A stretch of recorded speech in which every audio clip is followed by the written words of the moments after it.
إن الحمد لله نحمده ونستعينه ونستغفره ونؤمن به ونتوكل عليه ونعوذ بالله من شرور أنفسنا ومن سيئات أعمالنا من يهده الله فلا مضل له ومن يضلله فلا هادي له ونشهد أن لا إله إلا الله وحده لا شريك له ونشهد أن سيدنا ونبينا وشفيعنا وسندنا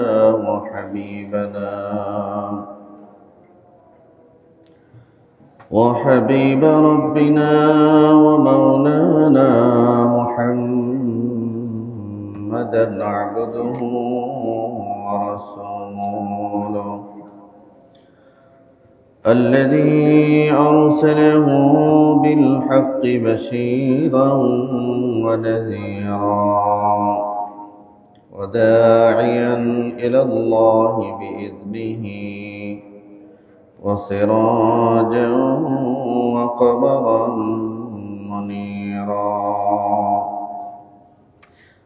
أما بعد فأعوذ بالله من الشيطان الرجيم بسم الله الرحمن الرحيم ومن آياته أن خلقكم من تراب ثم إذا أنتم بشر تنتشرون ومن آياته أن خلق لكم من أنفسكم أزواجا لتسكنوا إليها وجعل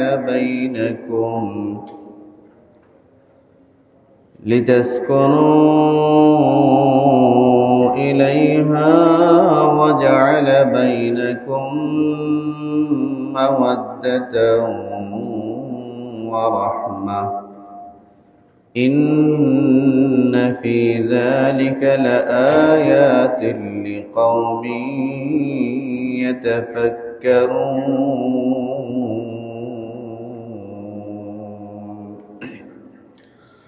صدق الله العظيم وصدق له رسوله النبي الأمي الكريم وقال رسول الله صلى الله عليه وسلم الحياء شعبة من الإيمان أو كما قال رسول الله صلى الله عليه وسلم شكل درود إبراهيم بري اللهم صل على محمد وعلى آل محمد كما صليت على إبراهيم وعلى آل إبراهيم إنك حميد مجيد اللهم بارك على محمد وعلى آل محمد كما باركت على إبراهيم وعلى آل إبراهيم إنك حميد مجيد ربي زدني علما رب يسر ولا تعسر وتمم بالخير رب اشرح لي صدري ويسر لي أمري واحلل عقدة من لساني يفقه قولي سبحانك لا علم لنا إلا ما علمتنا إنك أنت العليم الحكيم وسبحانك لا فهم لنا إلا ما فهمتنا إنك أنت الجواد الكريم الحمد لله ثم الحمد لله আল্লাহ তাবারক ওয়া তাআলার দরবারে অগণিত শুকর ও সুজুদ আদায় করছি যে মহান মনিব অত্যন্ত মেহেরবানি করে আজকে আমাদেরকে পবিত্র জুমার সালাত আদায়ের নিয়তে আল্লাহ তাআলার ঘরে আমাদেরকে পেরেশানি মুক্ত করে রব্বে কারীম আমাদেরকে আসবার তৌফিক দান করেছেন। আমরা আমাদের মহান মালিকের দরবারে অন্তরস্থল থেকে শুকরিয়া আদায় করছি, সকলে পড়ছি আলহামদুলিল্লাহ। সকলে ভালো আছেন? আল্লাহর শুকর যে আজকে আপনাদের সামনে জমায় আসতে পেরেছি। শরীর যদিও বা ঠিক হয় নাই, অসুস্থ, গত জমায় তো থাকতেই পারি নাই, বৃহস্পতিবারে চলে যাইতে হয়েছে। খুব বেশি অসুস্থ ছিলাম, জ্বর ঠান্ডা এখনো কিছুটা আছে, শরীর পুরোটা সুস্থ হয় নাই। আসলে মানুষ অসুস্থ হইলে সুস্থতার নিয়ামত কতটুক আল্লাহ দিয়েছেন এটা বোঝা যায়, অসুস্থ হওয়ার আগ পর্যন্ত এতটা বোঝা যায় না। সুস্থতাই আল্লাহর দেওয়া একটা বড় নিয়ামতের মধ্যে একটা নিয়ামত। আল্লাহ আমাদের সকলকে সুস্থ জিন্দেগি দান করুন, সকলে বলুন আমিন। সম্মানিত হাজিরিন, বহু মানুষ অসুস্থ, অনেক ছাত্ররা অসুস্থ। এই মুহূর্তে ঠান্ডা জ্বরটা ব্যাপক আকারে, ডেঙ্গু সারা দেশব্যাপী ব্যাপকভাবে এটা চলতেছে। যতজন অসুস্থ আছেন আল্লাহ তাআলা যেন সকলকে সুস্থতার নিয়ামত দান করেন।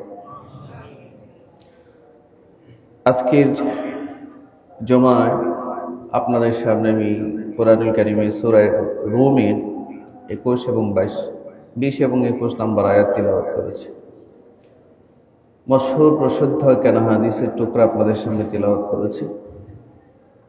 এই অসুস্থ শরীর নিয়ে সংক্ষিপ্ত কিছু কথা, প্রয়োজনীয় এই মুহূর্তে যেটা দরকার, অল্প স্বল্প কিছু কথা আপনাদের সামনে আজকের জুমার খেদমতে আরজ করতে চাই। আল্লাহ আমাদেরকে বিষয়টা বোঝার তৌফিক দান করুন, সকলে বলবেন।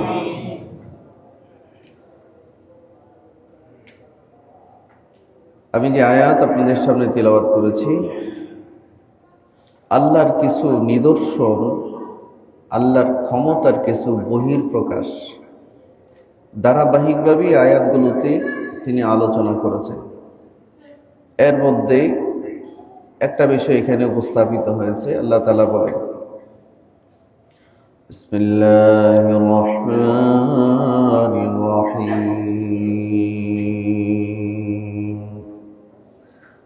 ওয়া মিন আয়াতিহি আন খালাকাকুম মিন তুরাব।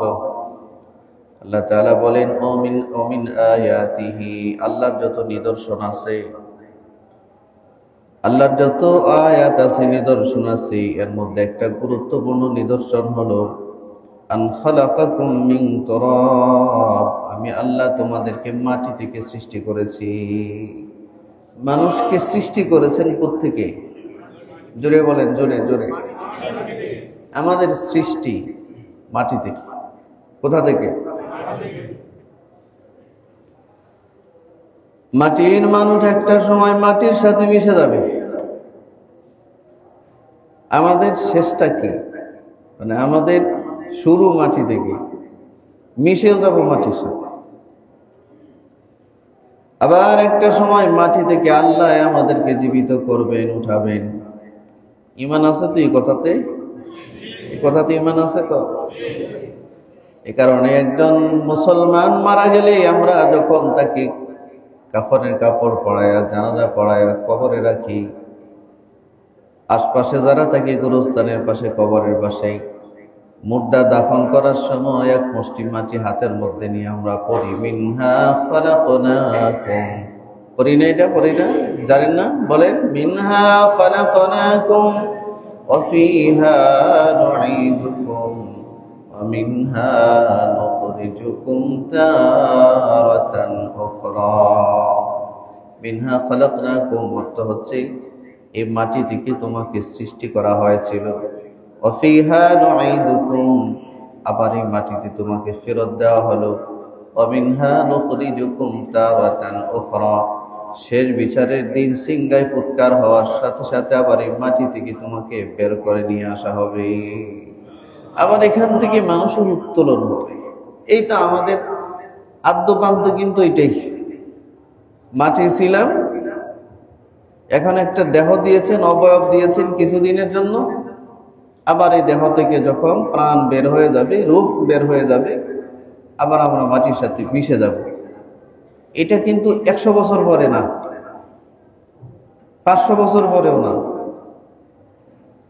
কয়েকটা দিন পরে, গণনার কয়েকটা দিন পরেই আমরা মাটির সাথে মিশে যাচ্ছি। কথাটা কি বোঝা গেছে? বুঝে আসছে?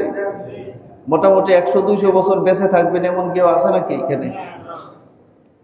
নিশ্চিত যে আমরা আগামী 100 বছর কেউ বাঁচতেছি না, এটা নিশ্চিত।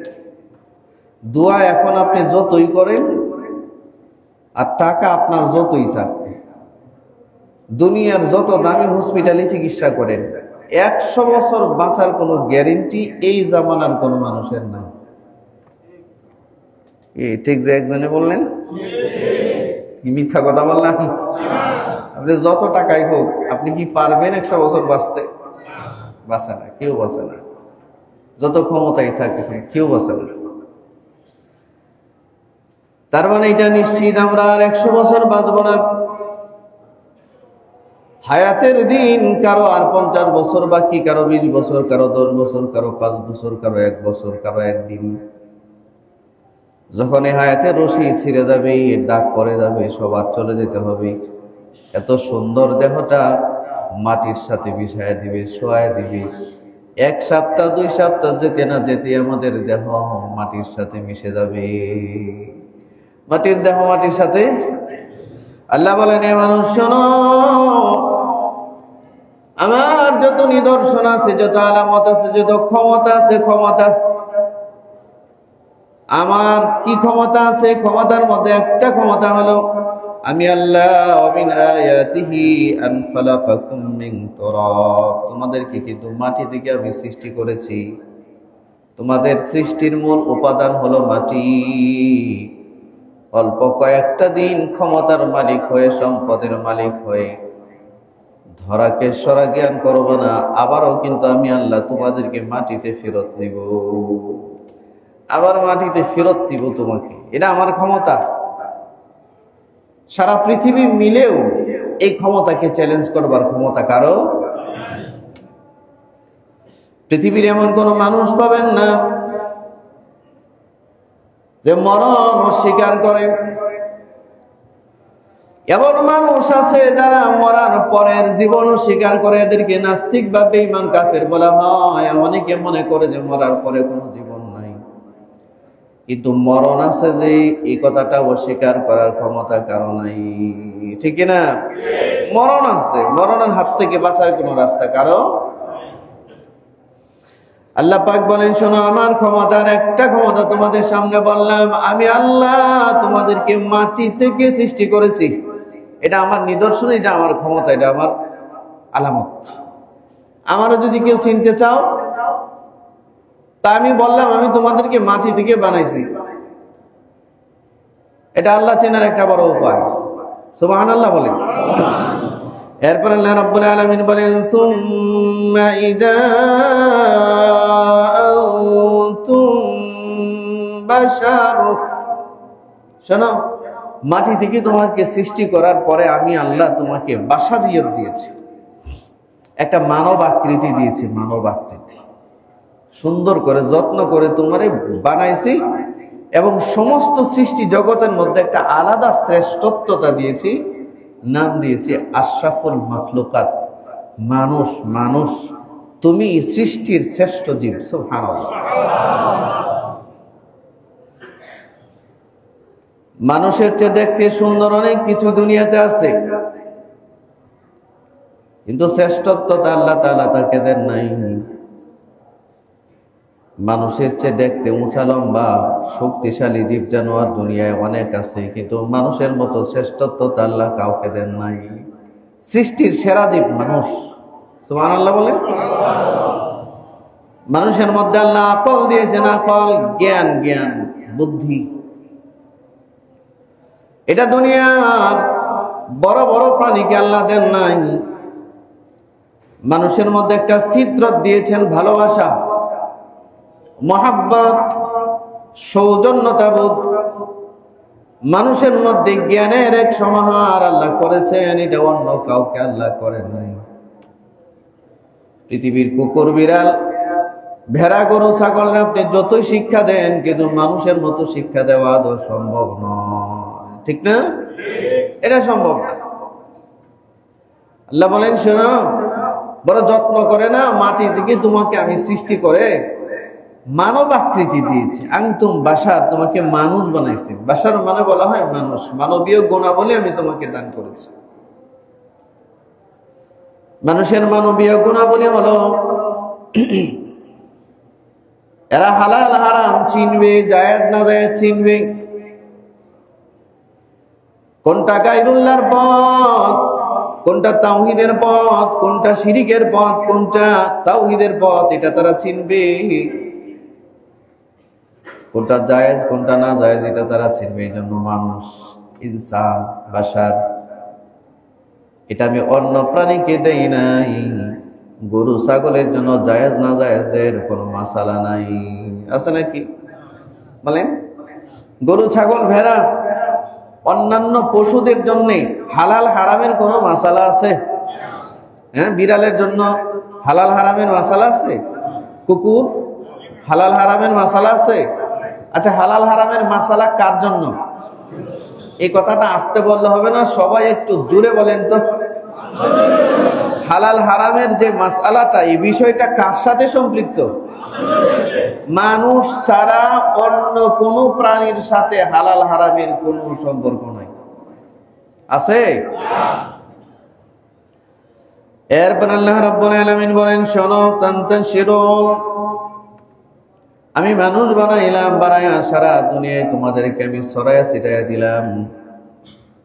পৃথিবীর এমন কোন মহাদেশ নাই যেখানে মানুষের অস্তিত্ব খুঁজে পাওয়া যায় না। সারা দুনিয়ায় আমি আল্লাহ তোমাকে ছড়িয়ে ছিটিয়ে দিয়েছি। হাদিসের মধ্যে আসছে, আল্লাহ তাআলা যখন আমাদের আব্বা জান আদমকে বানান, আমাদের আব্বার নাম কি জুড়ে বলেন? সবাই বলেন আমাদের বাবার নাম। আমি যেমনি বলছি এমনি বলেন, আমাদের বাবার নাম কি? আব্বাজান আদম আলাইহিস সালাম। আব্বাজানকে আল্লাহ তাআলা সৃষ্টি করেছেন। হাদিসের মধ্যে আসছে, সারা দুনিয়ার মাটির যে নির্যাস, এই নির্যাস থেকে এক মুষ্টি মাটি আল্লাহ আলাদা করেছেন। এক মুষ্টি মাটি,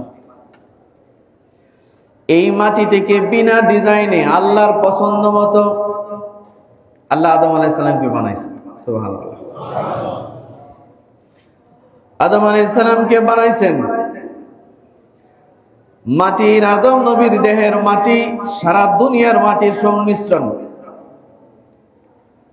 কোথাও লাল মাটি, কোথাও কালো মাটি, কোথাও সাদা মাটি, কোথাও গ্রিন কালারের মাটি। এক এক ধরনের মাটির আকৃতি দিয়ে আল্লাহ আদম নবীকে বানাইছেন। তো পৃথিবীর মানুষগুলোকে সেখান থেকে আল্লাহ সৃষ্টি করেছেন। কাউকে আল্লাহ সাদা বানাইছেন, কাউকে কালো বানাইছেন। সৃষ্টি বৈশিষ্ট্য আছে না? কেউ একটু লাল, কেউ 6 ফিট, কেউ 5 ফিট, কেউ 4 ফিট, কেউ 3 ফিট, আছে না? বিভিন্ন বৈচিত্র্যময় মানুষ। পৃথিবীর সব মানুষ একরকম না।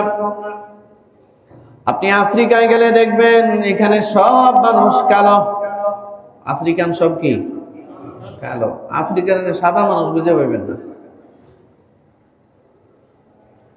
সুদানে যান, উগান্ডায় যান, হাবশায় যান,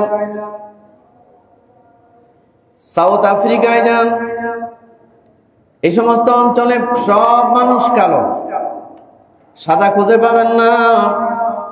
আবার ইউরোপের দেশে যান, আমেরিকায় যান, লন্ডনে যান, ফ্রান্সে যান, ওখানে কালো মানুষ নাই, সব সাদা। ঠিক আছে কিনা?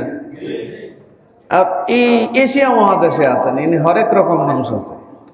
নাক বোচা আছে, নাক খাড়া আছে, 7 ফিট আছে, 5 ফিট আছে, 3 ফিট আছে। ঠিক আছে কিনা? কেউ অনেক সুন্দর, কেউ অনেক কালো, হরেক রকম ভ্যারাইটিস প্রকৃতির মানুষ এই অঞ্চলে বাস করে।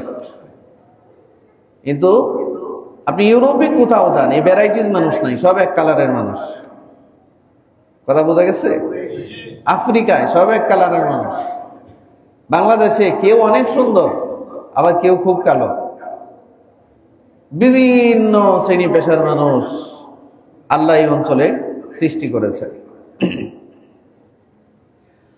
সম্মানিত ভাইয়েরা আমার, আল্লাহ তাআলা বলেন দুনিয়াকে বানাবার পর আমি আল্লাহ সারা দুনিয়ায় তোমাদেরকে তান্তাশিরুন ছড়ায় ছিটায় দিলাম। এক জায়গায় জমা রাখি নাই, সারা দুনিয়ায় ছড়ায় দিলাম।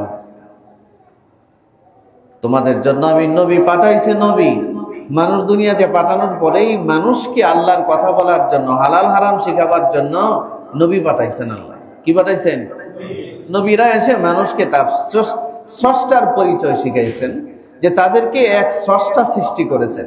আমাদের স্রষ্টা, আমাদের মালিক, আমাদের রব একমাত্র আল্লাহ। এরপর আল্লাহ তাআলা বলেন মিন আয়াতিহি, আরেকটা নিদর্শন। 1 নাম্বার নিদর্শন, আমি তোমাদেরকে সৃষ্টি করেছি মাটি থেকে। মাটি থেকে বানায়া মানব আকৃতি দিছি। মানব আকৃতি দিয়া সারা দুনিয়ায় তোমাদেরকে আমি ছড়ায়া ছিটায়া ফালাইয়া দিছি, তোমরা সারা দুনিয়া ব্যাপী বাস করতেছো। 2 নাম্বার একটা নিদর্শন আমি আল্লাহর। ومن آياته أن خلق لكم من أنفسكم أزواجا। খুব খেয়াল করেন আজকের আলোচ্য বিষয়টা। আরেকটা নিদর্শন হলো আন খালাকা লাকুম মিন আনফুসিকুম আজওয়াজা। আমি শুধু মানুষ সৃষ্টি এক প্রকার করি নাই, শুধু পুরুষ বানাই নাই, তোমাদের মধ্য থেকে আমি তোমাদের সাথে সঙ্গী হিসেবে তোমাদের স্ত্রী সৃষ্টি করেছি। স্ত্রী বিবি সাহেব বানাইছি, বিবি সাহেব তোমাদের স্ত্রী। মানুষের বংশ ধারা পৃথিবীতে অব্যাহত রাখবার জন্য আল্লাহ বলেন ওয়ামিন আয়াতিহি, আমার নিদর্শনের মধ্যে আরেকটা নিদর্শন হচ্ছে আন খালাকা লাকুম মিন আনফুসিকুম আজওয়াজা, তোমাদের মধ্য থেকে তোমাদের স্ত্রী সৃষ্টি করেছে। স্ত্রী ওয়াইফ, বিবি সাহেব বানাইছে। বিবি সাহেব সৃষ্টি না করলে বংশধারা পৃথিবীতে টিকবে, মানব জাতি পৃথিবীতে টিকার কোনো রাস্তা। স্ত্রীদেরকে কেন বানাইছি? আল্লাহ তাআলা বলেন লিতাসকুনু ইলাইহা, তোমরা তাদের কাছে গেলে শান্তি পাবে। শান্তি, শারীরিক শান্তি, মানসিক শান্তি, সব শান্তির সমাহার তোমাদের স্ত্রীদের মধ্যে আমি আল্লাহ দান করেছি। সুবহানাল্লাহ। যার ঘরের স্ত্রী ঠিক আছে এর শান্তি আছে, কথা বলেন না? যার স্ত্রী নেককার, পরহেজগার, মুত্তাকি, স্বামীর খেদমত জানে, সেবা জানে, দিন প্র্যাকটিস করে, তার ঘরে শান্তি আছে। আর যার ঘরে বিশাল অট্টালিকা আছে কিন্তু স্ত্রী দিনদার না, নেককার না, পরহেজগার না, দিন বুঝে না, হালাল হারাম বুঝে না, এর একটা ঘর কোটি টাকা দিয়ে বানাইছি কিন্তু এটা গরু ছাগলের চেয়েও আরো খারাপ জায়গা। গরু ছাগলও এত খারাপ পজিশনে বাস করে না। যার ঘরে শান্তি নাই এর সব জায়গায় অশান্তি, ঠিক না? আল্লাহ বলেন শোনো, তোমাদের মধ্য থেকে তোমাদের স্ত্রী তো আমি সৃষ্টি করেছি, আবার লিতাসকুনু ইলাইহা, আমি আল্লাহ স্ত্রীদের কাছে তোমাদের জন্য শান্তির সব উপকরণ রেখে দিয়েছি। ওখানে গেলে শান্তি পাইবা, মানসিক শান্তি, শারীরিক শান্তি, যা দরকার সব ব্যাপার সেবার আমি ওখানে জমা রাখছি। সুবহানাল্লাহ বলেন। এরপরে বলেন ওয়াজআলা বাইনাকুম মাওয়াদ্দাহ, শুধু তাই না,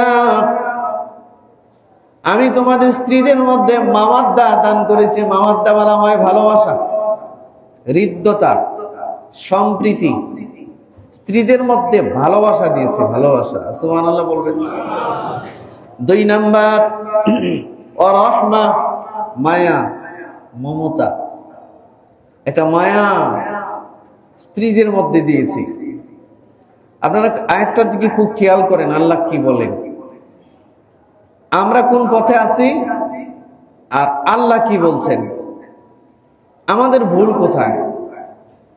এরপর আল্লাহ রাব্বুল আলামিন বলেন ইন্না ফী যালিকা লাআয়াতিন লিকাওমিন ইয়াতাফাক্কারুন। আমি আল্লাহ, আমি যে এইগুলো সৃষ্টি করলাম, তোমাদেরকে সৃষ্টি করলাম মাটি থেকে, আবার তোমাদের মধ্য থেকে তোমাদের স্ত্রী সৃষ্টি করলাম, স্ত্রীকে তোমাদের জন্য শান্তির উপকরণ বানালাম, স্ত্রীর মধ্যে মহাসাগর পরিমাণ ভালোবাসা দিলাম, মাওয়াদ্দা দিলাম, স্ত্রীর মধ্যে আমি আল্লাহ রহমা দিলাম, মায়া দিলাম, মমতা দিলাম। আমি এতগুলো যে করেছি, এগুলো না চিন্তাশীল যারা, বুদ্ধিমান যারা, যারা চিন্তা করে তাদের জন্য এই প্রত্যেকটা কাজে চিন্তার অনেক খোরাক আমি আল্লাহ জমা রেখেছি। সুবহানাল্লাহ, সুবহানাল্লাহ। আমার প্রিয় ভাইয়েরা, আমাদের আব্বা জান আদম আলাইহিস সালামকে আল্লাহ তাআলা সৃষ্টি করেছেন, জান্নাতে রাখলেন, একলা একলা। ভালো লাগে না? এটা বুঝছেন কে? জোরে বলেন না। হঠাৎ করে ঘুম থেকে একদিন জাগ্রত হয়ে দেখেন আদম আলাইহিস সালামের পাশে একজন সুন্দরী রমণী, রূপসী একজন নারী বসা, নারী। আদম আলাইহিস সালাম হঠাৎ করে দেখি চমকে উঠলেন, খুব ভালো লাগলো। যার বউ সুন্দর, যার বিবি সাব সুন্দর, ঘরে যার শান্তি, ভিতরে গেলে স্বামীর খেদমত করে, এ কিন্তু বাইরে আড্ডা দেয় কম। কথা বলে না? যত তাড়াতাড়ি বাসায় যাবে ততই ভালো। ঘরের উপর স্ত্রী আছে, গল্প করলে মজা লাগে, ভালোবাসার আদান প্রদান হয়, বিবি সাহেব অনেক কিছু বানায়া খাওয়ায়, স্বামীর মেজাজ বুঝে। এরকম মানুষে দেখবেন না কোনো বাজে আড্ডায় সময় কাটাইতে, ঠিক কিনা? আদম আলাইহিস সালাম দেখলেন পাশে মহিলা বসা, খুব সুন্দরী, দিল ঠান্ডা হয়ে গেছে। আল্লাহ তাআলা রাতের বেলায় ঘুমাইছে, আদম আলাইহিস সালামের বাম পাজরের উপরের একটা হাড্ডি আছে, এটা বাঁকা হাড্ডি। কি হাড্ডি? কথা বলেন ভাই, কি হাড্ডি? বউ বড় আজীব এক প্রাণী, কিন্তু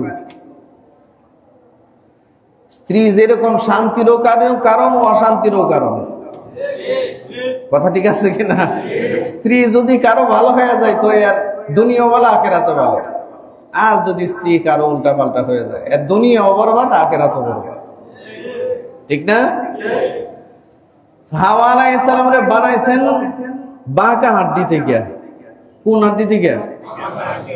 এই কারণে হাদিসে আসছে, শোনো, বউ জাতি যে একটা জাতি, এটাতে কিন্তু আলিফের মতো কেউ সোজা করতে যায় না, ভেঙে যাইব। কি হয়ে যাবে? এটা ভেঙে যাবে। কি করা লাগবে? বউয়ের মেজাজ বোঝা লাগবে। কথাটা খুব খেয়াল করেন। শুনতে যাই মনে হইতেছে, কিন্তু বাস্তবতা এটা হাদিস বলতেছে, গল্প না। রাসূল বলেন নারী জাতিকে স্বামীর বাঁকা হাড্ডি থেকে সৃষ্টি করা হয়েছে।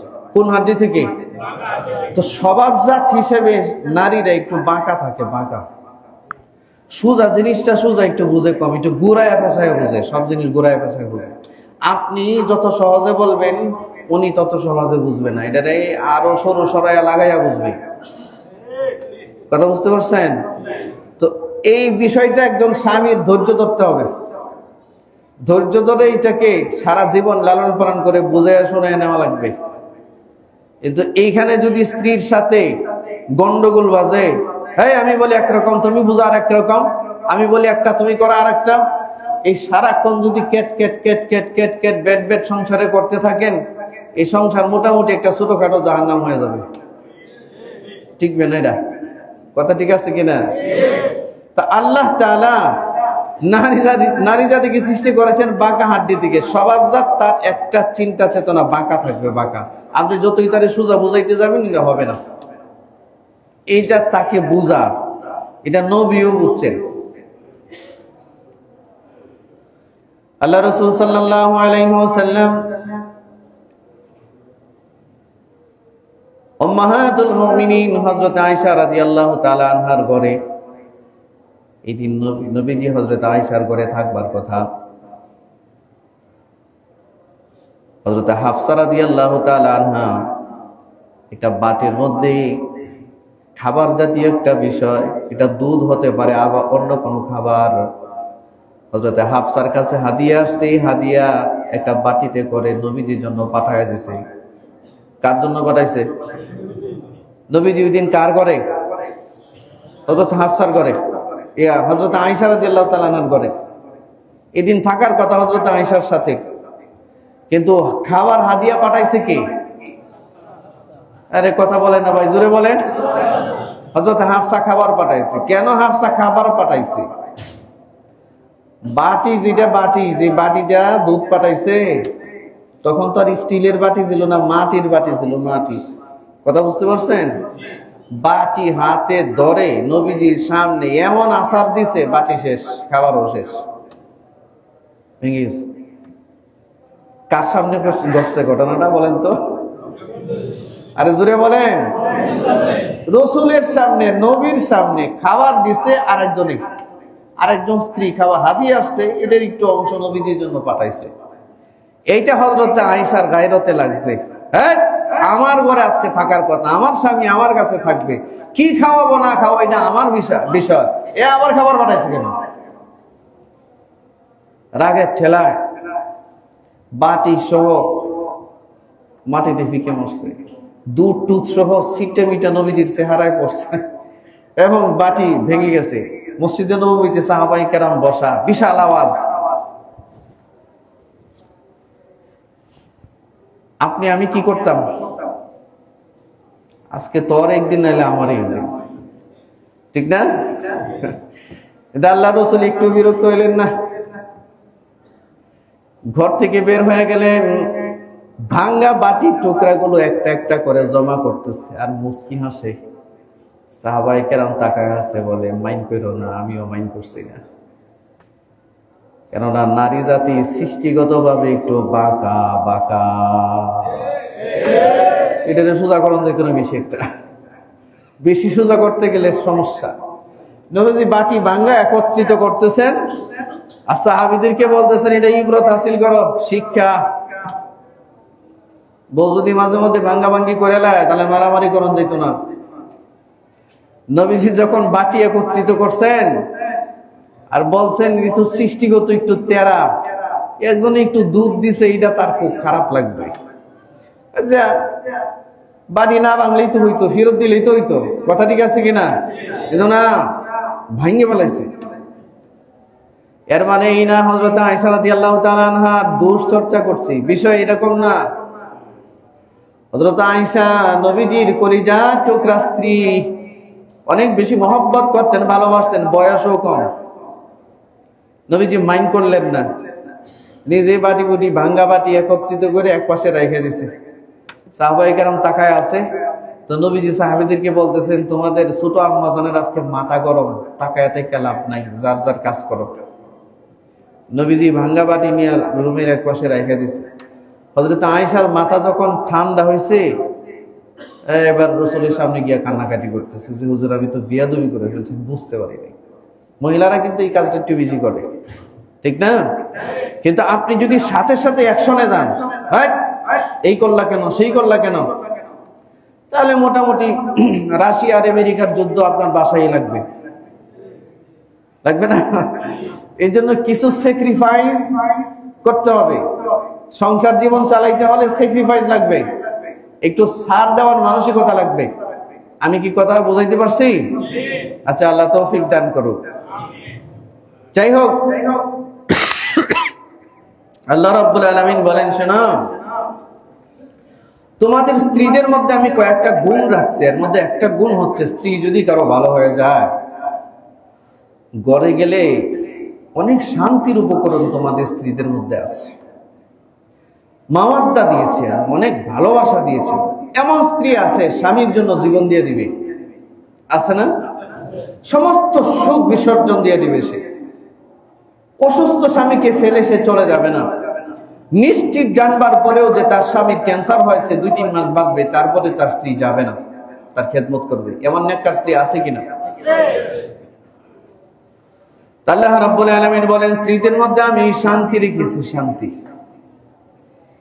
এই পারিবারিক এক ব্যবস্থাপনা আল্লাহর পক্ষ থেকে কুদরতি ভাবে আল্লাহ দান করেছেন। সুবহানাল্লাহ। মানব জাতি সারা দুনিয়ার মধ্যে বিচরণের জন্য, সারা দুনিয়ার মধ্যে বাঁচার জন্য, মানুষের বংশ পরম্পরা বৃদ্ধি পাওয়ার জন্য আল্লাহ স্বামী স্ত্রীর ব্যবস্থা রেখেছেন। আশ্চর্যের ব্যাপার হলো, এই স্বামী স্ত্রীর যে পারিবারিক বন্ধনটা আছে, এই বন্ধনটা আস্তে আস্তে দুনিয়া থেকে বিলুপ্তির পথ ধরেছে। এটা বিলুপ্তির পথ ধরছে, বিলুপ্তির। আমার শরীরটা একটু অসুস্থ, আসতে বলতেছি, আপনারা একটু উত্তর দিয়েন। আদম আলাইহিস সালাম যখন দেখলেন পাশে এত সুন্দরী একজন রমণী, একবার তাকায়া দ্বিতীয়বার মাথা নজর সরাই লাগছে। কি আবার কি হয়ে যায়? আল্লাহর পক্ষ থেকে আওয়াজ আসছে, অসুবিধা নাই, তোমার স্ত্রী একবার না 1000 বার তাকাইতে পারো, সমস্যা নেই। বিয়ে শাদীর ব্যবস্থা করাই দিলেন।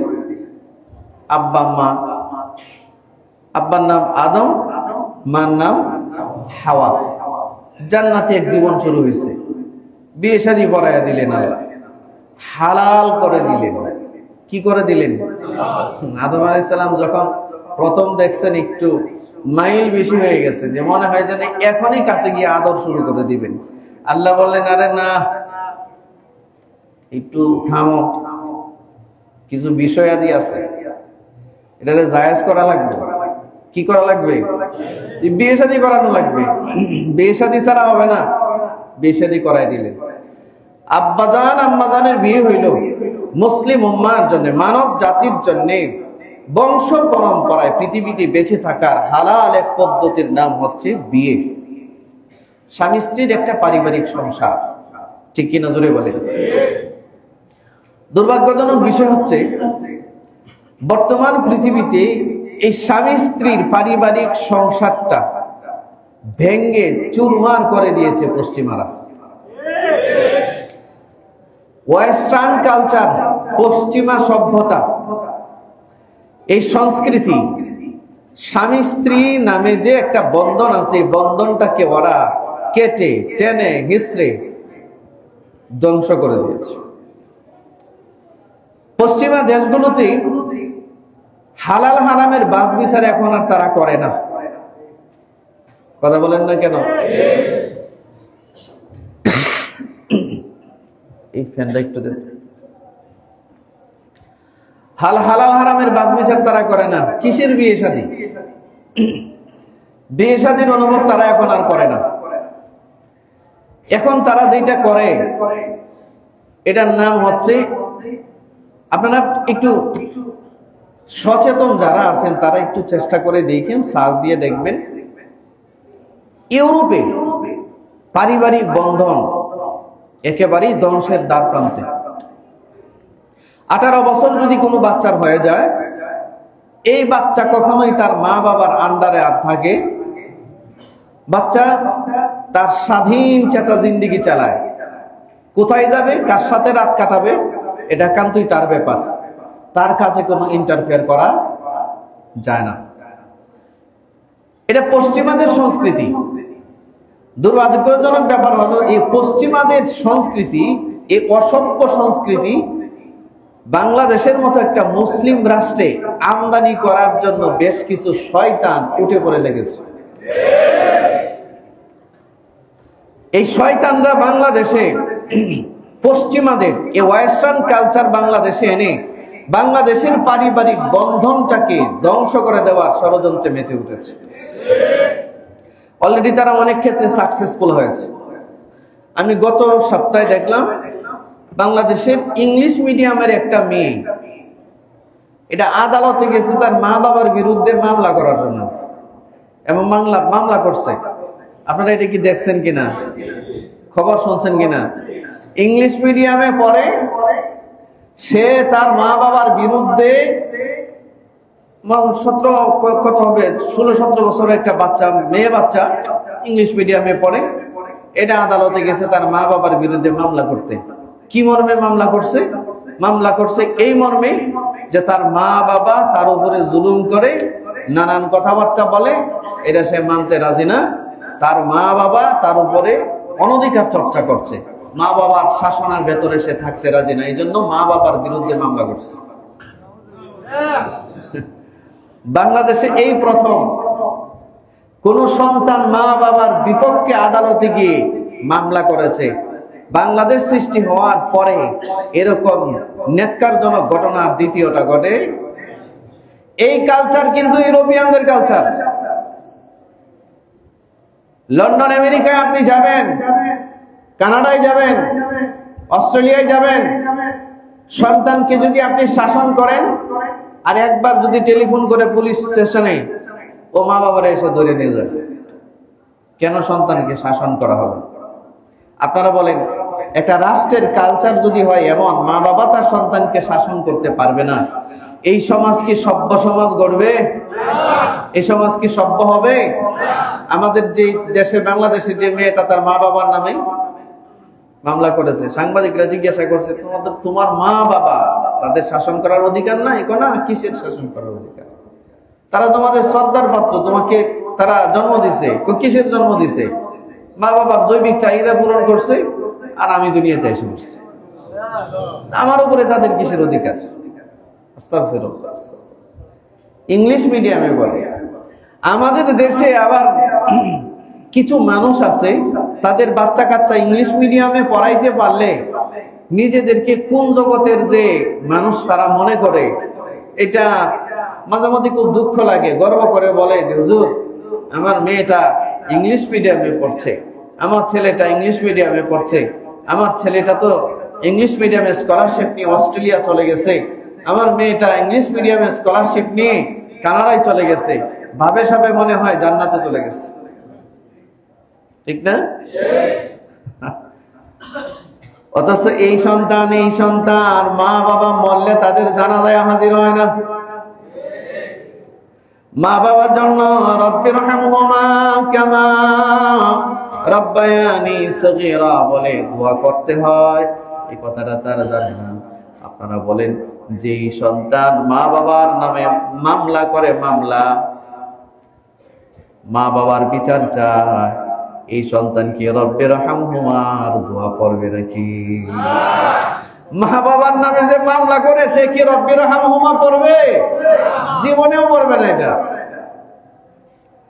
দুঃখজনক ব্যাপার হলো, এই অপসংস্কৃতি বাংলাদেশে আনছে। বাংলাদেশে ইংলিশ মিডিয়ামের সরাসরি, আমি ইংলিশ মিডিয়ামের বিপক্ষে না, ইংলিশ মিডিয়াম পড়ানো এটা খারাপ জিনিস না। ইংলিশ মিডিয়ামে একটা ছেলে পড়াশোনা করবে, বাচ্চা পড়াশোনা করবে, খারাপ না।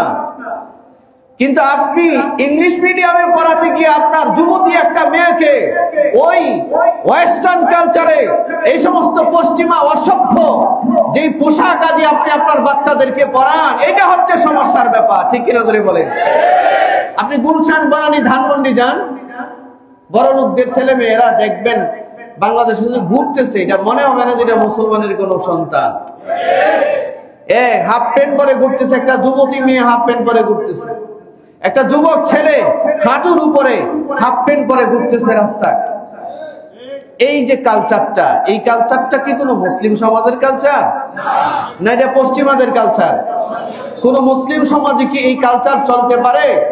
আরে ভাই, এই কালচার তো তাদের কালচার যারা মানুষের প্রতি মহব্বত আর ভালোবাসা বাদ দিয়া মহব্বত সৃষ্টি করেছে কুকুরের সাথে, যারা মানুষের সাথে বৈবাহিক বন্ধন বাদ দিয়া, স্বামী স্ত্রীর পারিবারিক বন্ধন বাদ দিয়ে যারা হোমোসেক্সুয়ালিটি প্র্যাকটিস করে, যারা সমকামিতা প্র্যাকটিস করে, এই সমস্ত অসভ্য বর্বর, এই বর্বরতা কোনো মুসলিম রাষ্ট্রে চলতে পারে না, কোন মুসলমানদের সমাজ ব্যবস্থায় চলতে পারে না।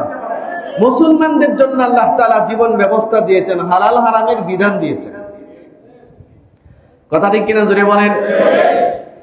মুসলমান কোন নারী পুরুষ চাইলেই তারা সেক্সুয়াল কোন কাজে জড়িত হতে পারবে না যতক্ষণ পর্যন্ত তারা বৈবাহিক বন্ধনে আবদ্ধ না হবে। বৈবাহিক বন্ধনে আবদ্ধ হওয়ার আগ পর্যন্ত কোন যৌন কর্মে কোন ছেলে মেয়ে শামিল হতে পারবে না। যদি কেউ হয়, এটাকে জিনা বলে, ইসলাম ঘোষণা দিয়েছে। এটাকে বলা হয় জিনা, এটাকে বলা হয় বেবিচার। কি বলা হয়? বেবিচার। বেবিচারের শাস্তি কি? আয-যানিয়াতু আয-যানি ফাজলিদু কুল্লা ওয়াহিদিন মিনহুমা। আল্লাহ বলেন, শোনো, কোন ছেলে কোন মেয়ে যদি জিনায় বেবিচারে লিপ্ত হয়, তাহলে 100 বেত্রাঘাত করো। 100 কয়শো? 100 বেত্রাঘাত করো। আল্লাহ রাব্বুল আলামিন সূরা নূরের মধ্যে বলেন 100 বেত্রাঘাত করো এবং এলাকা ছেড়ে এদেরকে বনবাসে পাঠাও। এটা কোন সভ্য সমাজে বসবাস করার মতো কোন প্রাণী। এরা এমন কাজ করে ফেলেছে, এরা সমাজে বসবাস করবার মতো কোনো মানুষ না। আবার অন্য জায়গায় আল্লাহ তাআলা বলেন, কোন বিবাহিত পুরুষ আর কোন বিবাহিত নারী যদি জিনায় লিপ্ত হয়, বেবিচারে লিপ্ত হয়, যৌনাচারে লিপ্ত হয়, আল্লাহ বলেন এদেরকে বুক পর্যন্ত মাটিতে গেড়ে পাথর মেরে হত্যা করো। কোনো মায়া মমতা দেখানো যাবে না। বিবাহিত পুরুষ, বিবাহিত নারী বেবিচারে লিপ্ত হয়েছে, আল্লাহ বলেন এগুলোরে পাথর মারো, পাথর, চতুর্দিক থেকে পাথর মেরে হত্যা করো। কোরআন মাজিদে আল্লাহ বলেন এই হত্যাকাণ্ডের দৃশ্য একদল মুমিন দাঁড়ায়া দেখবে, দেখে দেখে এই হত্যাকাণ্ড থেকে শিক্ষা গ্রহণ করবে। বাকি কেউ যেন এই ধরনের বিবাহ বহির্ভূত এই যৌনাচারে, এই বেবিচারে লিপ্ত না হয়। এই জন্য বিবাহিত আর বিবাহিত নারী আর পুরুষ যদি কোনো যৌনাচারে কোন ধরনের বিবাহ বহির্ভূত কাজে লিপ্ত হয়, এদেরকে পাথর মেরে হত্যা করো। আর যদি অবিবাহিত নারী পুরুষ হয়, ছেলে মেয়ে হয়, এদেরকে 100 বেত্রাঘাত করো এবং সমাজ থেকে এদেরকে সমাচ্যুত করে এলাকা থেকে বের করে দাও। এটা আল্লাহর বিধান। কার বিধান? জোরে বলেন, এটা বিধানটা কার? হ্যাঁ। বাংলাদেশে আছে? কথা বলে না। বাংলাদেশে আছে? নাই, নাই। আল্লাহর এই বিধান বাস্তবায়ন নাই। এই বিধান না থাকবার কারণে আপনি ঢাকায় যান, আবাসিক এলাকাগুলোর মধ্যে যান, এমন কোন রুট পাবেন না ওই রুটের মধ্যে বেবিচারের কারখানা নাই। বেবিচারের কারখানা আছে। কে স্বামী কে স্ত্রী জানে না, অবাধে যৌনাচার চলতেছে, অবাধে চলছে। একটা সমাজে যখন জিনার বিস্তার ঘটে, বেবিচারের বিস্তার ঘটে, আল্লাহর পক্ষ থেকে আযাব আসে। আযাব, এই আযাবের প্রথম নিদর্শন হচ্ছে ভূমিকম্প, ভূমিধস, দুর্ভিক্ষ, অজানা এক রোগ মানব সমাজে আক্রমণ করে। রোগের নামই মানুষ জানে না। হঠাৎ করে কোত্থেকে চলে আসছে করোনা। করোনা হওয়ার আগ পর্যন্ত দুনিয়ার কোন মানুষ করোনা নামে কোন রোগ আছে জানতোই না। কথা বলেন না কেন? আরো যে কত রোগ আসবে, এর কোনো সীমা নাই। সম্মানিত ভাইরা আমার, মুসলমানদের জন্য হালাল হারাম। আল্লাহ বলেন আমি তোমাদের মধ্য থেকে তোমাদের স্ত্রী সৃষ্টি করেছি, হালাল বিধান দিয়েছি, হালাল পথে তুমি তোমার বৈবাহিক সম্পর্কিত যা যা করার দরকার সব করবা। সেখান থেকে তোমার বৈধজাত সন্তান জন্ম হবে, পৃথিবী আবাদ হবে, সারা দুনিয়ায় বনি আদম ছড়িয়ে ছিটিয়ে পড়বে। কিন্তু যারা হোমোসেক্সুয়ালিটির প্র্যাকটিস করছে, যারা সমকামিতার প্র্যাকটিস করছে, এই পশ্চিমা অসভ্য সংস্কৃতি যারা প্র্যাকটিস করছে, এরা শুধু পাপ করছে না, এরা গোটা মানব জাতিকে ধ্বংস করে দেওয়ার জন্য পরিকল্পনা করছে। আপনারা বলেন পশ্চিমা বিশ্ব, এরা হোমোসেক্সুয়ালিটি, সমকামিতা, পুরুষে পুরুষে বিয়ে, নারীতে নারীতে বিয়ে, এই কাজটাকে তারা রাষ্ট্রীয়ভাবে সাংবিধানিক ভাবে তারা এটাকে বৈধতা দিয়েছে। নাউজুবিল্লাহ। আপনারা কি বলেন, পুরুষে পুরুষে বিয়ে, নারীতে নারীতে বিয়ে যদি হয়, এটা অত্যন্ত ভালো কাজ, ঠিক না? এটা ভালো কাজ না আল্লাহর আযাব আসার ব্যবস্থা? জোরে বলেন না কেন? আল্লাহর আযাব আসার ব্যবস্থা এটা, আল্লাহর আযাব আসার ব্যবস্থা। কওমে লূত, হযরত লূত আলাইহিস সালাতু ওয়াস সালামের সম্প্রদায় এই কাজে লিপ্ত ছিল। আল্লাহ সতর্ক করেছেন তার নবী পাঠিয়ে, তারা মানে নাই। তারা না মানার কারণে আল্লাহ তাআলা এমন আযাব দিয়েছেন। এখনো জর্ডান এবং সিরিয়া আর ইসরায়েলের ঠিক কোণের মধ্যে রেড সি নামে আপনার একটা সাগর আছে, যেখানে এটাকে মৃত সাগর বলা হয়। মৃত সাগর পুরো জমিনকে, পুরো বস্তিবাসীকে, অঞ্চলকে আল্লাহ তাআলা জিবরিল আমিনের মাধ্যমে আসমানে উঠায়া এমন তাপ্পর দিয়েছে, এটা আজকে সাগর হয় যেখানে কোনো মাছের জন্ম হয় না। সারা পৃথিবীর মানুষ তাকিয়ে দেখছে যে এই ডেড সি হচ্ছে আল্লাহর আযাবের এক জায়গা। আমাদের নবী বলেছেন, যদি কোথাও কখনো কোনোদিন সফর করো, এই ডেড সির পাশ দিয়ে যদি অতিক্রম করতে হয়, যত দ্রুত পারো এখান থেকে অতিক্রম করে চলে যাও। এটা আল্লাহর এক আযাবের নিদর্শন, এক জায়গা। সারা পৃথিবীর মানুষ যেন তাকায়া দেখে সমকামিতার মতো এই পাপাচারে যারা লিপ্ত হয়, এদের শাস্তি এমন হবে। সেই সমকামিতা আজকে আমাদের সমাজে ঢালাও ভাবে প্র্যাকটিস করা হচ্ছে। আপনারা শুনেছেন আমাদের বাংলাদেশে ঢাকায় জাতিসংঘের, ইউনাইটেড নেশনের আপনার হিউম্যান রাইটস এর একটা অফিস করার জন্য, মানবাধিকার কমিশনের একটা অফিস করবার জন্য আমাদের সরকারের সাথে, বর্তমান এই ইন্টারিম গভর্নমেন্টের সাথে একটা চুক্তি স্বাক্ষরিত হয়েছে। তারা ঢাকায়, বাংলাদেশে একটা মানবাধিকার কমিশনের কার্যালয় খুলতে চায়। কি খুলতে চায়? এই ভাই কথা বলেন, একটু কথা বলেন, কি খুলতে চায়? মানবাধিকার কমিশনের কার্যালয় খুলতে চায়। কারা? জাতিসংঘ। জোরে বলে না। জাতিসংঘ নামে যে একটা প্রতিষ্ঠান আছে, এটার নাম জানেন তো আপনারা? ইংরেজিতে এটা কি আপনার বলে, ইউনাইটেড নেশন বলে, জাতিসংঘ। এই জাতিসংঘের একটা মানবাধিকার কমিশনের কার্যালয় খুলতে চায়। মানবাধিকার মানে কি? Human rights. হিউম্যান রাইটস, মানুষের অধিকার রক্ষা করার কাজ করবে। এই জন্য তারা ঢাকা শহরে একটা অফিস করতে চায়। এমনি কিন্তু মানবাধিকার আপনার জাতিসংঘের বিভিন্ন শাখা প্রশাখার অফিস বাংলাদেশে আছে, কিন্তু এই মানবাধিকার কমিশনের নামে যে কমিশন বাংলাদেশে প্রতিষ্ঠা করতে চায়, এর একটা গুরুত্বপূর্ণ এজেন্ডা হচ্ছে এই কমিশনের ভিত্তিতে একটা রাষ্ট্র ব্যবস্থায় হোমোসেক্সুয়ালিটি, সমকামিতার মতো একটা হারাম কাজ রাষ্ট্রে কেমনে রাষ্ট্রীয়ভাবে বৈধতা দেওয়া যায়, আন্তর্জাতিকভাবে বৈধতা দেওয়া যায়, এই কাজগুলো করবে তারা। নাউজুবিল্লাহ বলবেন না? জোরে বলবেন না নাউজুবিল্লাহ? এখন আমরা যারা এই হোমোসেক্সুয়ালিটির বিরুদ্ধে কথা বলি, এই সমকামিতার বিরুদ্ধে কথা বলি, আমরা যারা এই নষ্টভ্রষ্ট কাজের বিরুদ্ধে কথা বলি, তখন আমরা এটার প্রতিবাদ করতে পারবো না।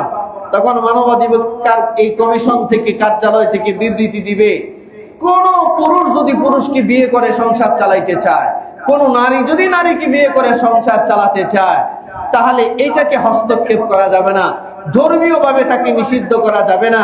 যদি নিষিদ্ধ করে তাহলে মানুষের মানবাধিকার লঙ্ঘন হবে। এই হচ্ছে মানবাধিকার। আচ্ছা, এই জাতীয় মানবাধিকার আপনারা বাংলাদেশে চান? জোরে বলেন, চান? এই জাতীয় মানবাধিকার কমিশন জাতিসংঘের বাংলাদেশে হোক, এদিকে আপনারা চান?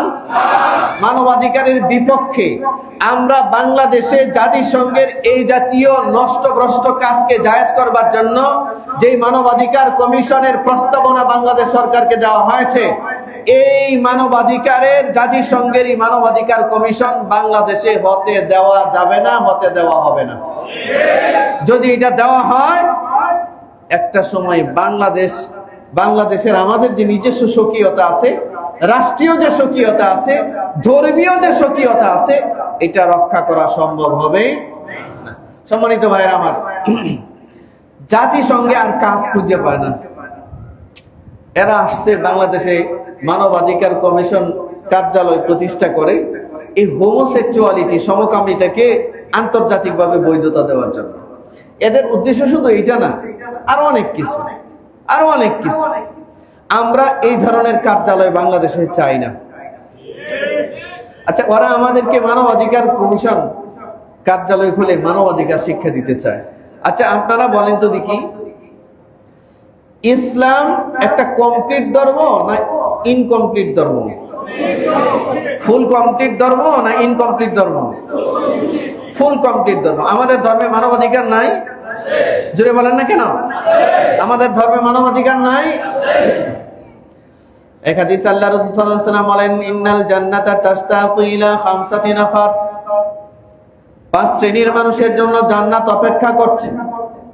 এর মধ্যে 1 নাম্বার তালিল কোরআন, যে নিয়মিত কোরআন তেলাওয়াত করে তার জন্য জান্নাত অপেক্ষা করতেছে। সুবহানাল্লাহ। 2 নাম্বার হাফিজুল লিসান, যে জিহ্বার হেফাজত করে, জবানের হেফাজত করে, জান্নাত তার জন্য অপেক্ষা করে। 3 নাম্বার মুতঈমিল জিয়ান, যে বিবস্ত্র মানুষকে, যে ক্ষুধার্ত মানুষকে খাদ্য দান করে। ক্ষুধার্ত মানুষকে যারা খাদ্য দান করে, রাসূল বলেন তার জন্য জান্নাত অপেক্ষা করতেছে। ক্ষুধার্ত মানুষকে খাদ্য দেওয়া, এটা কি মানবাধিকার নয়? আরে ভাই জোরে বলেন। ক্ষুধার্ত মানুষকে খাদ্য দান করা, এটা কি মানবাধিকার নয়? রাসূল শিখাচ্ছেন মানবাধিকার 1450 বছর আগে। হিউম্যান রাইটস শিক্ষা দিয়েছেন নবীজি। রাসূল বললেন, যে ক্ষুধার্ত মানুষকে খাবার দেয় তার জন্য জান্নাত অপেক্ষা করছে। আল্লাহু আকবার বলুন। 4 নম্বর আল্লাহ রাসূল বলেন, ওয়া মুকসিল উরিয়ান, বিবস্ত্র মানুষ, বস্ত্রহীনকে যে বস্ত্র দান করে, জান্নাত তার জন্য অপেক্ষা করে।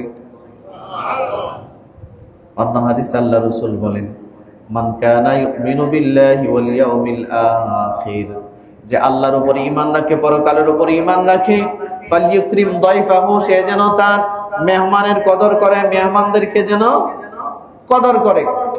2 নম্বর আল্লাহ রাসূল বলেন, ওমান কানা ইউমিনু বিল্লাহি ওয়াল ইয়াউমিল আখির ফালইউকরিম জারাহু, যে আল্লাহ বিশ্বাস করে, যে পরকালে বিশ্বাস করে, সে যেন তার প্রতিবেশীর সাথে সদ্ব্যবহার করে।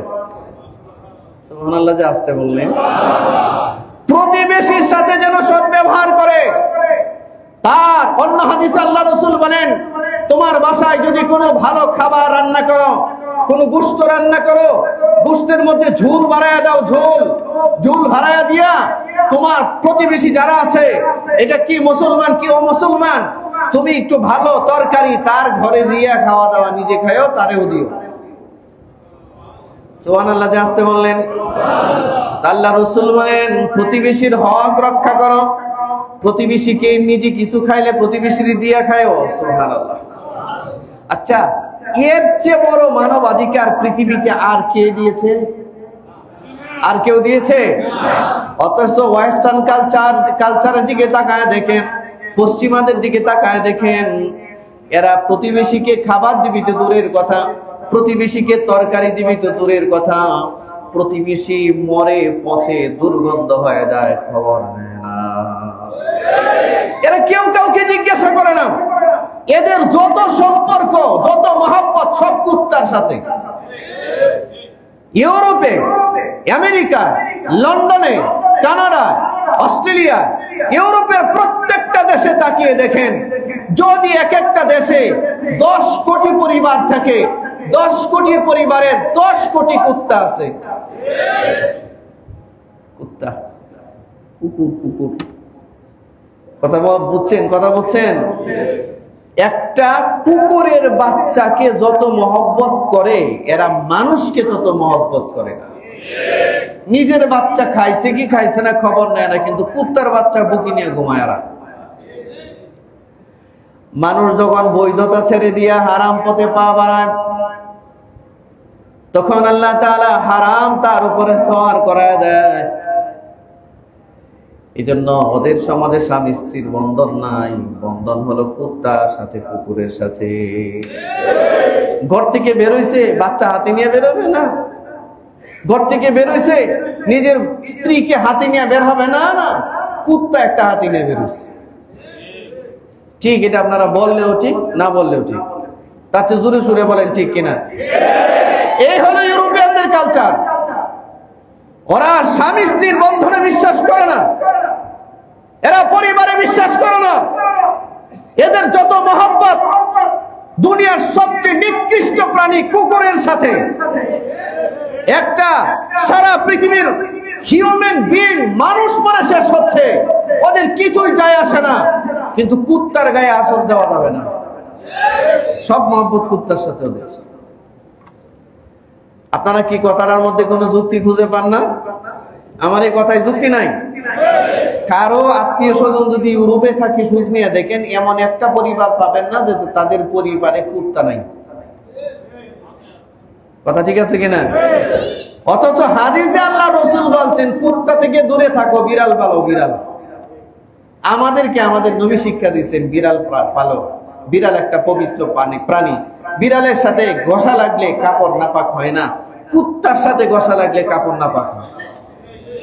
বিড়াল কোনো খাদ্য খাইলে, বিড়াল কোনো খাবারের কোনো থালা বাসনে যদি চাটা দেয়, জিহ্বা লাগায়, তাহলে এটা 7 বার দেওয়ার দরকার নাই। কুত্তা যদি জিহ্বা লাগে 7 বার দেওয়া লাগবে। কি বুঝাইতে পারছি? এরকম একটা নিকৃষ্ট প্রাণী, এই নিকৃষ্ট প্রাণী ইউরোপিয়ানদের কাছে আপন হয়ে গেছে। ওদের কুত্তা হইলে হয়, বউ লাগে না। ওদের কুকুর হইলে হয়, স্বামী লাগে না। ওদের কুকুর হইলে হয়, বাচ্চা লাগে না। যেই সমাজে কুকুরের সাথে সেক্স করে তারা, যেই সমাজে কুকুরকে স্ত্রীর মর্যাদা দেয়, একটা ছেলে একটা কুকুরকে বিয়ে করে, একটা মেয়ে একটা কুকুরকে বিয়ে করে, ওই অপসংস্কৃতি, অসভ্যতার অপসংস্কৃতি, এই বর্বর জালিম, এই ওয়েস্টার্ন কালচার, পশ্চিমাদের কালচার কোন মুসলিম সমাজে চলতে পারে না। ঠিক কিনা জোরে বলুন? কোন মুসলমান এটাকে বরদাস্ত করতে পারে না। এই কারণে বাংলাদেশে মানবাধিকারের নামে জাতিসংঘের যে অফিস করতে চায়, এই জাতীয় অফিস বাংলাদেশে করতে দেওয়া যাবে না। কারা কারা প্রস্তুত আছেন? এটাই হলো বাস্তবতা। আপনারা কি জিনিসটা বুঝতে পারছেন? আপনারা এই জন্য জাতিসংঘের এই তথাকথিত কোন মানবাধিকার কমিশন বাংলাদেশে আমাদের প্রয়োজন। আমরা পরিবারে বিশ্বাস করি, আমাদের স্ত্রী আছে, আমাদের সন্তান আছে, আমাদের মা বাবা আছে। আমরা মা বাবার বিরুদ্ধে মামলা করি না, বরঞ্চ আমরা মনে করি আমরা আমাদের মা বাবার খেদমত করা জান্নাতে যাওয়ার রাস্তা। মা বাবার চেহারার দিকে তাকায় থাকা মানে হচ্ছে আমাদের জন্য হজ কবুল, হজের সওয়াব। সুবহানাল্লাহ বলেন। মা বাবার জন্য কিছু ব্যয় করতে পারা, মা বাবার জন্য খরচ করতে পারা পৃথিবীর শ্রেষ্ঠ সৎকার ভিতরে একটা সৎকার। যেই সমাজে ধর্ম এভাবে মানবাধিকার শিক্ষা দেয়, এই ধর্ম এই সমাজে পশ্চিমাদের থেকে এরকম নোংরা, এরকম নষ্ট মানবাধিকার বাংলাদেশে কোনো প্রয়োজন নাই। আমি কি বিষয়টা আপনাদেরকে বুঝাইতে পারছি? তো মানবাধিকার কমিশনের নামে জাতিসংঘ বাংলাদেশে যে অফিস করতে চায়, আমরা এই অফিস করতে দিব না। এই অফিস বাংলাদেশে হতে পারবে না। আমরা আমাদের সর্বোচ্চ প্রতিবাদ আমাদের রাষ্ট্রের সরকারের কাছে করছি। সরকারকে এটা বুঝতে হবে, এই মানবাধিকার কমিশনের কার্যালয় একবার যদি বাংলাদেশে হয়ে যায়, তো বাংলাদেশে রাষ্ট্রীয়ভাবে হোমোসেক্সুয়ালিটির, সমকামিতাকে বৈধতা দিতে হবে। এই সমকামিতাকে যদি বৈধতা না দেন, আমাদের দেশে পুরুষে পুরুষে যদি বিয়ে হয়, নারীতে নারীতে যদি বিয়ে হয়, আমরা তখন আর কথা বলতে পারবো না, আমরা এটার প্রতিবাদ করতে পারবো না। তখন গোটা রাষ্ট্র ব্যবস্থায় একটা নোংরামি সমাজে ছড়িয়ে যাবে। আপনার সন্তানটা সমকামী হয়ে গেছে, আপনি জানবেন না। আমার সন্তান সমকামী হয়ে গেছে, আমি জানবো না। সুতরাং এই জাতীয় কোনো কমিশন বাংলাদেশে চলতে পারে? আমরা এটাকে বরদাস্ত করব সম্মানিত হাজিরিন, আপনাদের এই ব্যাপারে খুব সতর্ক থাকতে হবে। যদি মানবাধিকার এই তথাকথিত জাতিসংঘের মানবাধিকার কমিশনকে বাংলাদেশে কোনো কারণে আনার ব্যবস্থা সরকার করে, তাহলে আমাদের সকলের নৈতিক দায়িত্ব হবে তার বিরুদ্ধে আন্দোলন সংগ্রাম করার। ওই সংগ্রামে প্রস্তুত থাকবেন তো ইনশাআল্লাহ? ওই সংগ্রামে প্রস্তুত থাকবেন তো ইনশাআল্লাহ? আরে মোলামারা যদি ডাক দেয় ওই সংগ্রামে স্বামী থাকবে তো ইনশাআল্লাহ? এটা নিজের জন্য দরকার, ধর্মের জন্য দরকার, রাষ্ট্রের জন্য দরকার, ঠিক কিনা জোরে বলেন?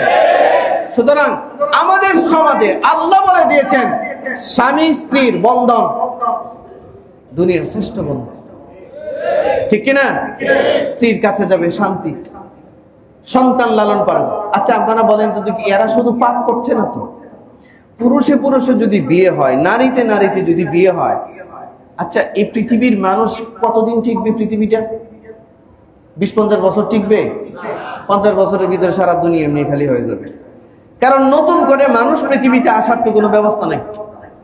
পুরুষে পুরুষে বিয়ে হইলে বাচ্চা হয়তো নাকি সম্ভব? নারীতে নারীতে বিয়ে হইলে বাচ্চা সম্ভব? তাহলে এরা কি পরিমাণ পাগল! এরা পাপিষ্ঠ তো পাপিষ্ঠ, কুকুর বিড়ালের সাথে থাকে তো থাকে। এরা গোটা মানব জাতির দুশমন, ঠিক কিনা জোরে বলেন? গোটা মানব সভ্যতার দুশমন। এই মানব সভ্যতার দুশমনদেরকে কোনোভাবেই এই শাহজালালের পূর্ণভূমিতে জায়গা দেওয়া যাবে না, যাবে না, যাবে না। আমাদের বক্তব্য পরিষ্কার। আমরা এই অন্তর্বর্তীকালীন সরকারের কাছে সুস্পষ্ট বার্তা দিচ্ছি, সাবধান থাকুন, সাবধান। মানবাধিকার কমিশনের নামে ইউনাইটেড নেশন, জাতিসংঘ বাংলাদেশে যে কার্যালয় করতে চায়, এই কার্যালয়ের অনুমোদন বাংলাদেশে দিয়েন না।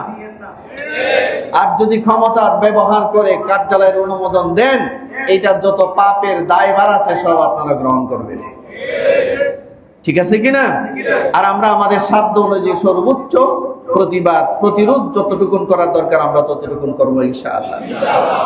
আমাদের ধর্ম আমাদেরকে বলে ক্ষুধার্ত মানুষকে খাবার দিলে জান্নাত পাওয়া যায়, বিবস্ত্র মানুষকে বস্ত্র দিলে জান্নাত পাওয়া যায়। প্রতিবেশীর খোঁজ নেওয়ার নির্দেশ দিচ্ছে ইসলাম আমাদেরকে। যেই ধর্ম আমাদেরকে 1450 বছর মানবাধিকারের প্র্যাকটিস শিক্ষা দিয়েছেন, এই ধর্মের মানুষকে তথাকথিত যাদের কোনো পরিবার নাই, যার বাবার পরিচয় নাই, আরে আপনি আমেরিকায় যান, আপনি লন্ডনে যান, আপনি ইউরোপের যে কোনো দেশে যান, 70% সন্তানের বাবার নাম জানে না, ওর বাবা কে জানে না। তো যেই সমাজের মানুষ তার বাবার নাম জানে না, এই সমাজের মানুষ মানবাধিকারের নামে মুসলমানদের দেশে মানবাধিকার প্রতিষ্ঠার নামে হারাম কাজ প্রতিষ্ঠা করবে, এইটা মুসলমানরা বরদাস্ত করবে না। আপনারা সতর্ক থাকবেন, আমরা সতর্ক থাকবো ইনশাআল্লাহ। বলেন ইনশাআল্লাহ। আল্লাহ তৌফিক দান করুক, সকলে বলো না আমিন। ওয়া মা আলাইনা ইল্লাল বালাগ।